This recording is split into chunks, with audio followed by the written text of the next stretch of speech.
काही दिवसापूर्वी व्यापारी मनसुख हिरेन यांची हत्या झाली होती। त्यानंतर आज पुन्हा एका व्यापाऱ्यांची हत्या झाल्याचे समोर आले आहे। ठाण्यातील चरई या ठिकाणी राहणारे व्यापारी ज्वेलर्स भरत जैन यांचा मृतदेह सापडल्यामुळे एकच खळबळ उडाली आहे। 15 ऑगस्ट पासून भरत जैन हा लापता होता। ठाण्यातील मुंब्रा रेती बंदर येथील खाडीत सदरचा मृतदेह सापडला आहे। त्याची हत्या की आत्महत्या झाली याचा तपास ठाणे नौपाडा पोलीस करत आहेत। मात्र प्राथमिक तपासात ही हत्या झाल्याचे पोलीस सूत्रांकडून आणि जैन यांच्या कुटुंबाकडून सांगण्यात आले आहे। याबाबत नौपाडा पोलीस ठाण्यात मिसिंगची तक्रार त्यांच्या कुटुंबियांनी दाखल केली होती। 14 ऑगस्ट रोजी पत्नीला व्हॉट्सअपला भरत जैन यांनी फोन केला होता, त्यानंतर फोन बंद आला। मात्र असे देखील समोर आले आहे की 14 ऑगस्टच्या रात्री जैन यांच्या ज्वेलरी दुकानात चोरी झाली होती। त्यानंतर त्या ठिकाणच्या सीसीटीव्ही फुटेजमुळे पोलिसांनी ओला ड्रायव्हरला ताब्यात घेतले आहे। सदर तपास नौपाडा पोलीस करत असून या प्रकरणी अद्याप मुख्य आरोपी फरार आहे। तसेच जैन यांचे हातपाय बांधून तोंडात रुमाल कोंबून ही हत्या करण्यात आली आहे, असे कुटुंबियांनी सांगितले। तर याबाबत प्रशासनाने अशांवर कठोर कारवाई करावी अशी मागणी जैन यांच्या कुटुंबियांनी केली आहे। मेरे हस्बैंड का 14 तारीख रात को अपहरण हुआ है और पुलिस में अभी तक कोई लीड नहीं है। एक भी इंसान पकड़ा नहीं गया है। ओला ड्राइवर से पुलिस मिल चुकी है, ओला ड्राइवर से इन्वेस्टिगेशन हो चुकी है और वो ओला ड्राइवर 8 बजे से लेकर 4 बजे तक उनके कातिलों के साथ था। मेरे पति उनके साथ कितनी देर थे अंदर वैगन आर में वो मुझे नहीं पता, लेकिन वो एग्जैक्टली मुझे नहीं पता। लेकिन कातिल अभी भी पुलिस की पहुंच के बाहर है। एक भी कातिल पकड़ा नहीं गया है। चोरी हुई थी क्योंकि दूसरे दिन जब दुकान खोली पुलिस की निगरानी में तो सारे कबर्ड्स खुले हुए थे। डिस्प्ले में जितना भी चांदी का माल था वो सब कुछ चला गया है और भी जो भी गोल्ड का होगा वो मेरे हस्बैंड को पता है क्योंकि वो शॉप पे बैठते हैं कि एग्जैक्ट कितना गया है। लेकिन सारे ड्रॉवर्स, सारे काउंटर सब कुछ खुला हुआ था और तिजोरी का केबिन का दरवाज़ा भी खुला हुआ था जब हम गए। किस तरह से हत्या की, क्या पुलिस ने बताया किस तरह से उनको फेंका गया, कुछ सामने आया? पुलिस ने कहा कि उनके दोनों हाथ बंधे हुए थे, उनके दोनों पैर बंधे हुए थे और जब हमने बॉडी देखी तो बॉडी के मुंह में एक कपड़ा डाला हुआ था, तो डेफिनेटली उनको ज़िंदा ही अंदर डाला है। मैं पुलिस से यही मांग करती हूँ कि जल्द से जल्द वो कातिलों तक पहुँचे, मुझे न्याय मिले, मेरे पति को न्याय मिले, मेरे 4 साल के बच्चे को न्याय मिले। मेरा 4 साल का बच्चा जब से वो गए तब से उसको बुखार है, वो रोज़ मुझसे पूछ रहा है कि पापा कब आएंगे और मेरे पास कोई भी जवाब नहीं है इसका। हम लोग मेंटली बिल्कुल टूट चुके हैं, मेरा पूरा परिवार टूट चुका है। झगड़ा है कुछ होता हुआ रहेगा किसके साथ, जैसे कुछ कंप्लेंट दी थी? नहीं, मुझे पता नहीं उनका अगर किसी के साथ झगड़ा हुआ था तो। लास्ट फोन आया, लास्ट उनका फोन कब आया था?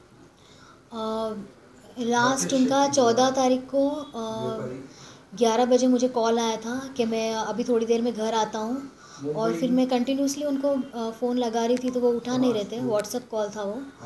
और फिर 11:50 को फिर से उनका कॉल आया कि हाँ मैं आता हूँ और इतना ही कहकर उन्होंने फ़ोन काट दिया, या पता नहीं उनसे किसी ने फ़ोन करवाया, मुझे पता नहीं, क्योंकि उसके बाद से उनके दोनों मोबाइल स्विच ऑफ आ रहे हैं, दोनों नंबर स्विच ऑफ आ रहे हैं। पुलिस किस तरह से कदम इमीडिएटली उनका मोबाइल उसके बाद स्विच ऑफ हो गया। पुलिस ने क्या कदम उठाना चाहिए इससे? अब 7 दिन में पुलिस को कोई भी लीड नहीं मिली है, पुलिस ने एक भी अरेस्ट नहीं किया है इस मैटर में। बहुत ही दुखद है ये। पुलिस हमको बोल रही थी कि हम कातिलों तक पहुंच ही रहे करके, और हमको उनका पता चल रहा है। काफ़ी सारे सीसीटीवी फुटेज उन्होंने कलेक्ट किए हैं, पर पता नहीं अभी तक कोई अरेस्ट क्यों नहीं हुआ है। जब ओला ड्राइवर पकड़ा जा चुका है, उनको पता है ओला ड्राइवर कौन है, उसके साथ कौन थे तीनों, फिर भी कोई भी लीड नहीं है अभी तक। ओला ड्राइवर का रोल बहुत ही ज़्यादा सस्पिशियस लग रहा है इसमें, क्योंकि ओला ड्राइवर ने एक बार कहा कि उनका लास्ट डेस्टिनेशन रबाड़े था, मैंने रबाड़े ड्रॉप किया, फिर वो फिर से कहता है कि मैंने चरई में ड्रॉप किया। और ओला ड्राइवर से मैंने पूछा कि अगर रात को 3 बजे कोई दुकान के ताले खोल के अंदर जा रहा है तो तुमको उन पर डाउट नहीं हुआ क्या? तो बोला नहीं, मुझे कोई डाउट नहीं हुआ उनके ऊपर। कोई इंसान रात को 3 बजे ज्वेलर्स की दुकान के बाहर खड़ा है, वैगन आर काफ़ी चक्कर काट चुकी थी, दुकान के बाहर रेकी कर चुकी थी, या साक्षी दी होगी, तो भी मुझे कुछ पता नहीं है इस बात का। और रात को 3 बजे को ज्वेलर्स की दुकान में अंदर जा रहा है और थैलियाँ भर के बाहर ला रहा है, तो उसको शक क्यों नहीं हुआ उनके ऊपर? मुझे ओला ड्राइवर का रोल ही पूरी तरह से सस्पिशियस लगता है इसमें। झूठ बता रहे। हाँ, ये कम्प्लीटली झूठ लगता है, क्योंकि एक बार बोलता है मैंने उनको रबाड़े में ड्रॉप किया था, फिर दूसरी बार बोलता है मैंने उनको चरे में ही ड्रॉप किया। कहाँ लास्ट डेस्टिनेशन क्या था वो भी पूरी तरह से क्लियर नहीं है। फिर वो बोलता है मुझे कोई शक भी नहीं हुआ। अगर वो वैगनार बार बार उसी एरिया में वो घुमा रहे हैं तो उसको शक क्यों नहीं हुआ? क्या एक नॉर्मल पैसेंजर इस तरह से करता है कि वो बार बार दुकान के बाहर से वो ओला लेके जा रहे हैं और फिर रात को 3 बजे ज्वेलर्स की दुकान खोल के अंदर घुस रहे हैं, तो उसको शक क्यों नहीं हुआ ये मुझे समझ में नहीं आ रहा। ये रोल पूरी तरह से सस्पिशियस है। 15 अगस्त को सुबह जब हमें पता चला कि भरत लापता है और उसकी दुकान की चाबियाँ उसके पास है, तो हमने तत्काल दुकान पर आए। हमने पुलिस को बुलाया। शटर के ताले खुले हुए थे और हमने जब शॉप के अंदर प्रवेश किया तो हमने देखा कि कुछ कपाट्स उसके खुले हुए हैं, ड्रॉ खुले हुए हैं। इसमें से चांदी के जाने की आशंका। तिजोरी को हमने चेक की, तिजोरी सेफ थी, तिजोरी को कुछ भी नहीं हुआ था। हमने पुलिस ने इसको लापता का केस दर्ज किया। हमने पुलिस से निवेदन किया कि भाई को जल्द से जल्द ढूंढा जाए। मैं पुलिस मित्र होने की वजह से पुलिस से मेरे अच्छे संबंध थे, वो भी वहाँ की भी नौपाड़ा पुलिस स्टेशन से भी मेरे बहुत अच्छे संबंध बन गए उसी वक्त। और पुलिस स्टेशन से मेरे बार बार निवेदन करने पर उन्होंने सीसीटीवी फुटेज का हमें लाकर देने का कहा, जो हमने उनको लाकर दिए। उस सीसीटीवी फुटेज में एक ओला ड्राइवर मिला। ओला ड्राइवर जो 8 घंटे तक उस एरिया का, जिस क्षेत्र में दुकान थी और जिस क्षेत्र में भाई रहता उधर राउंड मार रहा था। रात को लगभग 8 बजे से लेकर सुबह 4 बजे तक वो उधर था। तो लगभग 14 अगस्त रात की बात है। तो 15 अगस्त होने के बाद भी 15 अगस्त होने के इतने बंदोबस्त के बावजूद वो इतने राउंड मार रहा है और उधर पेट्रोलिंग कर रही पुलिस ने इस पर संज्ञान नहीं लिया। क्यों नहीं लिया ये विषय जांच का है। पर ओला ड्राइवर को जिस तरीके से उन्होंने क्लीन चिट दी कि भाई ये जब बुला रहे हैं, आ रहा है, जा रहा है, इसको तो 1800 रुपये भाड़ा मैं तय किया था। अगर ओला वाला ड्राइवर ऑफलाइन बुकिंग कैसे हुई, वो घनसोली का है, तो इधर मुलुंड थाना कैसे पहुंचा, और यहाँ से उसको अगर घर जाना था तो उसने अपना मीटर ऑफ क्यों नहीं किया। बहुत सारे प्रश्न हैं जिसके जवाब हम पुलिस से मांग रहे हैं, पर पुलिस बोल रही कि इन्वेस्टिगेशन चालू है। उनको बांधा गया था, उसके बाद उसके दोनों हाथ, हो सकते हैं उसके हाथ और पैर बांधे गए और मुंह में कपड़ा था, ऐसा पुलिस ने महेश कवड़े कलवा पुलिस स्टेशन से फ़ोन आया, उन्होंने मुझे ये जानकारी दी है। तो क्या मांग रही है आपकी फिलहाल इस तरह से घटना? हम जैन समाज के लोग हैं। हम आंदोलन, धरना ये सब हम नहीं करते। हम शांतिपूर्ण और स्वार्थपूर्ण वातावरण में अहिंसापूर्वक हमारी मांग है कि अंतिम संस्कार से पहले एक बार जरूर कातिलों का पता बताया जाए, क्योंकि 7 दिन हो चुके हैं और इतना बड़ा नहीं है ये केस जितना बड़ा पुलिस इसको कर रही है। इन्वेस्टिगेशन एविडेंस हमेशा हर जगह से मिल जाते हैं, पर पुलिस ने ढूंढने में सुस्ती दिखाई। उसका थोड़ा सा मुझे भी दुख है, क्योंकि मैं खुद पुलिस मित्र रहा हूँ और इस तरीके से इन्वेस्टिगेशन में लापरवाही कैसे कर रही है पुलिस, मुझे भी समझ में नहीं आ रहा है। मनसुख के बाद ये मामला, ये मनसुख निधन के बाद में ये मामला दुखद है। ये हम इस जांच को, मैं समाज स्तर पर अगर देखूं कि भाई तो मेरा चला गया है और हम सब अपने अपने घरों में चले जाएंगे, परंतु व्यापारी के लिए तो आने वाले भविष्य का खतरा है। व्यापारियों का विश्वास खत्म हो रहा है सरकार से, प्रशासन से, और हमारी स्वयं की सरकार है, महाविकास आघाड़ी हमारी सरकार है। मैं खुद कांग्रेस का जिलाध्यक्ष हूँ, ट्रेड एंड कॉमर्स सेल का।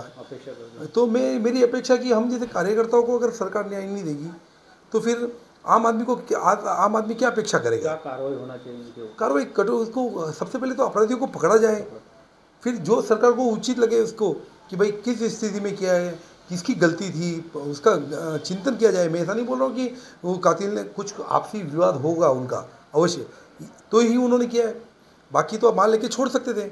पहचान का ही है कोई ना कोई व्यक्ति। तो मेरी यही मांग है कि हम अंतिम के पहले, अंतिम क्रिया के पहले हम चाहते हैं कि अब तो पुलिस हमें सहयोग करे और कातिलों को हमारा पता बताए। समाज के लिए इससे बड़ी एक गलत बात और कुछ नहीं हो सकती कि जैन समाज आज लगातार दूसरी घटना 6 महीने के अंदर देख रहा है और एक व्यापारी ही है, ये दूसरा व्यापारी है। पहला भी जो मनसुख हिरण का हुआ वो भी एक व्यापारी थे और ये दूसरे व्यापारी है।